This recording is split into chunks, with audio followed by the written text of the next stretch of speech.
It's October the 26th, 1992, and I'm in the bathroom. I've been in the hospital for 3 weeks, and this is the first time I'm allowed to see in the mirror. I've been asking for one ever since I came out of the coma. And I know it's bad because I can see the shock and the sadness in the doctors and my family's faces.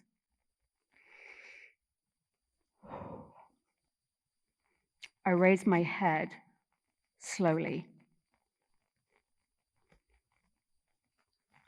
Oh my God. Oh my God, I'm going to be sick. I'm a monster. My face is gone. My hair is gone.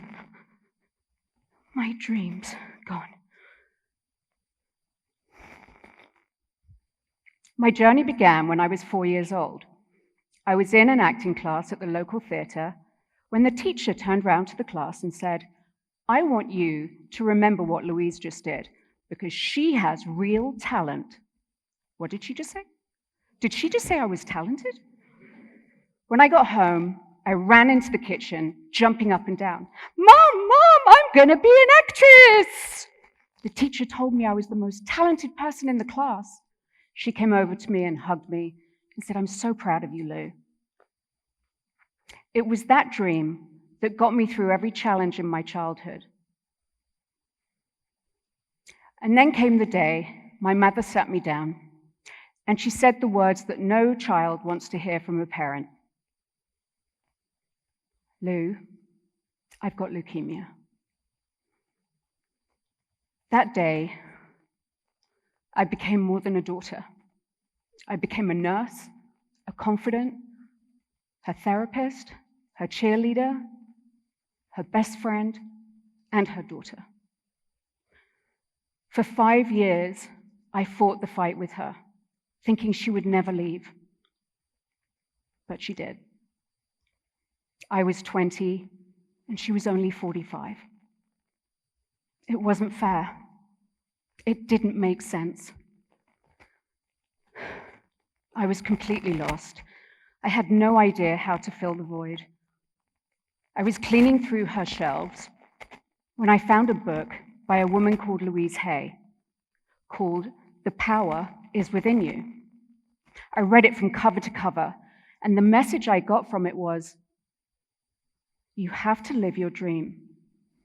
Every minute is vital. And I thought, okay, I need to go. I know what I need to do. This is my time. 1 year later, I'm in Hollywood, meeting with casting directors and agents, and they're all saying to me, "You're leading lady material. You're never going to have a problem working." I couldn't believe it. This really was my time.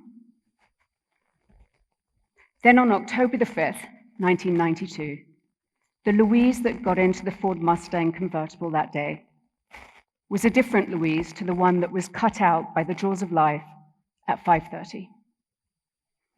I had lost the left of my face, the left frontal lobe of my brain, the left vision in my left eye and its health, smell, taste, a reverse curve in my neck, and a damaged ankle. And now, here I was on the bathroom floor, sobbing uncontrollably. And then I hear my father's voice from the other side of the door. "Louise?" Oh, the pain in his voice pierced my heart. I had to do something. I couldn't lie here forever. I had to make a choice. When I saw my sliced, stapled, bald head in the mirror, I thought back to a time when I heard my mother sobbing in her bedroom. And I went in, and she was sitting there holding clumps of her hair in her right hand from the chemo. And still, she fought on. I thought about Louise Hay and how she talked about the power being within you. And even though I was unrecognizable, on the inside I was still the same. I had to find that power. And then I heard my mother's voice in my head, and she said, 1 breath at a time, Lou. I couldn't put my family through any more pain. I just couldn't do it. This was going to be the most difficult decision I ever had to make in my life. Either I was going to get up and face this and have a chance, or I was going to stay on that bathroom floor and live a lonely, miserable, and painful life. I picked myself up,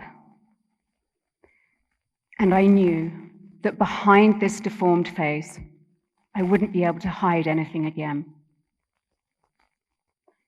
Despite the many losses, there were many gains and discoveries. I had a sense of humor, and that was vital. I went to meet casting directors, and when I saw the shock in their faces, I said, look, hold on. I know I don't look like the picture I sent to you right now, but horror movies, Star Trek, they all said the same thing. You might want to think of doing something different now. I left their offices going, God, they've got such a lack of imagination. I was not going to let anything get in the way of my dream. I was going to do what I moved to Hollywood to do. Every day, I gave myself 10 minutes if I was feeling down. 10 minutes, that was it. And then I'd have to get myself back up. I would sit on my bedroom floor in front of the mirror, and I would stare at my face and embrace the changes. I would visualize the outcome after each surgery. I had to work on any pain and negativity from my past because I knew I had to be comfortable with my insides if I was to be comfortable with my outsides. The first time it happened, I was in a Kmart with my friend Tilda. We were standing in line, and this woman in front of us turned around and saw my face and shrieked, "Oh my God, you're a monster! What are you doing out in public?" I stopped breathing. Tilda took me by the arm and she led me outside. And she said, "Lou, breathe."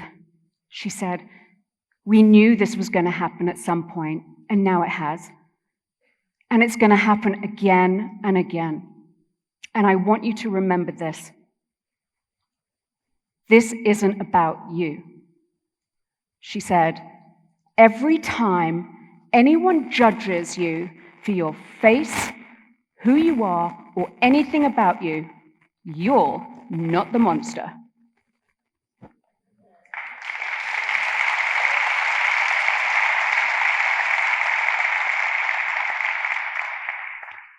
It was this advice that I took forward when I was asked to leave public places because I was disturbing the customers, when I was stared at, laughed at, called names, and everything else you can imagine. Over the next 12 years, I had 28 reconstructive surgeries, 3 brain surgeries, 5 eye surgeries, and 230 metal bolts and plates. And then I was deemed socially acceptable.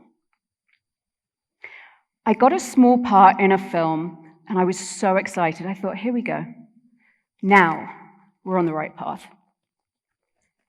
I was in the makeup trailer, and the makeup artist had just finished working on my face when the lead actor walked in. And he sat on my left, my bad side. And I hear him go, "Whoa, they have done an amazing job on you." And I turned to look at him, and he goes, "You're in the death scene." I froze. And then it hit me. I don't want to spend my life acting someone else's. I'm proud of myself and who I am. I knew I had a bigger purpose. I can speak, I have experience and proof that I can get through anything with the right mindset, and so can you. I help people who are in pain, both invisible and visible. I help them see that they can achieve anything they put their mind to. That 4-year-old little girl who had that dream didn't know it was going to take her to the place where she would understand her strengths, her weaknesses, see her courage, and see who she truly was. And I did it one breath at a time. Thank you.